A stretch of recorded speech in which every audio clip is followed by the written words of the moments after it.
दिनांक 30 डिसेंबर 2025 रोजी जिल्हा परिषद प्राथमिक शाळा गायरानवाडी इथं वन्यजीव संरक्षणाबाबत एक महत्त्वपूर्ण जनजागृती कार्यक्रम पार पडला। मानक संपादक धनंजय हजारी, सिल्लोड।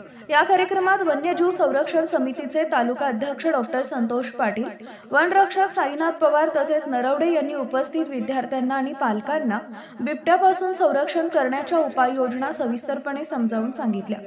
बिबट्यापासून स्वतःचे संरक्षण कसे करावे, पाळीव प्राण्यांची काळजी कशी घ्यावी, तसेच लहान मुले, वयोवृद्ध व्यक्ती व महिलांचे संरक्षण कसे सुनिश्चित करावे याबाबत त्यांनी उपयुक्त मार्गदर्शन केले। विशेषतः रात्रीच्या वेळी घ्यायची खबरदारी, परिसरात सतर्कता ठेवणे आणि वन विभागाला तात्काळ माहिती देण्याचे महत्त्व यावर भर देण्यात आला आहे।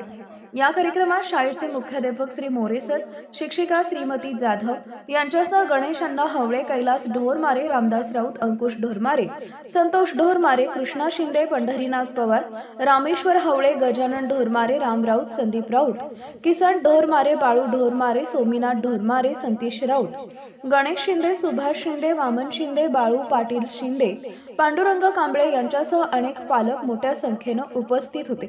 अशा प्रकारच्या जनजागृती कार्यक्रमामुळे ग्रामीण भागातील नागरिकांमध्ये वन्यजीवांबाबत योग्य माहिती आणि सतर्कता निर्माण होत असल्याचं मत उपस्थितांनी व्यक्त केले आहे। ही होती गायरानवाडी येथील महत्त्वाची बातमी। साहेब सुद्धा आलेले आहेत आपल्याकडे आज। आपल्या विद्यार्थ्यांना, पालकांना आपल्या परिसरामध्ये मागच्या वेळेस बिबट्या दिसून आला या भागामध्ये, त्याच्यामुळे मी त्यांना विनंती केली होती की आपले विद्यार्थी लांबून येतात, काही कांबळेवाडी परिसरातून येतात, काही लांबून येतात, इकडून येतात, त्याच्यामुळे थोडंसं मार्गदर्शनासाठी मीच बोलवलेलं होतं त्यांना। तर आता ते आपल्याकडे पाहुणे आहेत आणि आलेल्या पाहुण्यांचं स्वागत करणं हे आपलं कर्तव्य असतं। तर मी आता गणेश अण्णांना विनंती, आणि आता सगळीकडे बिबट्या हा प्रश्न खूप गंभीर स्वरूप धारण केलेला आहे। शासनापुढे खूप मोठा प्रश्न निर्माण झालेला आहे की बिबट्याचा बंदोबस्त कसा करावा। पण आपण त्या बंदोबस्ताच्या व्यतिरिक्त आपण एक प्राणी म्हणून पहिले समजून घ्या, तुमच्या घरात मांजर आहे का? आहे की नाही? बरोबर आहे ना, मांजर आहे।